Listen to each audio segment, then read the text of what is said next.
গ্রাফিক্সের কাজ শুরু করার আগে জেনে নিতে হবে কোন কোন কালারের সাথে কোন কোন কালারের সৃষ্টি হয়েছে। তো প্রথমত হচ্ছে প্রাইমারি কালার, যেটা হচ্ছে নীল, হলুদ আর লাল। এই তিনটে কালার হচ্ছে প্রাইমারি কালার। তো প্রাইমারি কালার কোনগুলো সেটা আমাদেরকে সবার প্রথম জেনে নিতে হবে। তারপরে প্রাইমারি কালারের পরে আমরা জেনে নেব সেকেন্ডারি কালার কোনগুলো। তো তোমরা ভালো করে দেখে নাও। প্রাইমারি কালার হচ্ছে ব্লু, ইয়েলো অ্যান্ড রেড। এবার আমরা জেনে নেব সেকেন্ডারি কালার। সেকেন্ডারি কালারগুলো হচ্ছে কমলা, বেগুন এবং সবুজ। এটাকে সেকেন্ডারি কালার কেন বলা হয়?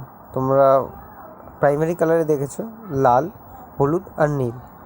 তো লাল আর হলুদ মিশে হচ্ছে গিয়ে অরেঞ্জ মানে কমলা কালার, আবার লাল আর নীল মিশে হচ্ছে বেগুনি কালার, আবার ওইদিকে দেখতে গেলে পরে নীল এবং হলুদ মিশে হচ্ছে সবুজ কালার। তাই এটা সেকেন্ডারি কালারের মধ্যে ধরা হয়।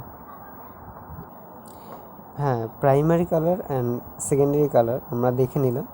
এবার প্রাইমারি কালার, সেকেন্ডারি কালার এবং সেকেন্ডারি কালারগুলো মিশে যে কালারগুলো উৎপত্তি হয় সেইগুলোকে বলে টারশিয়ারি কালার।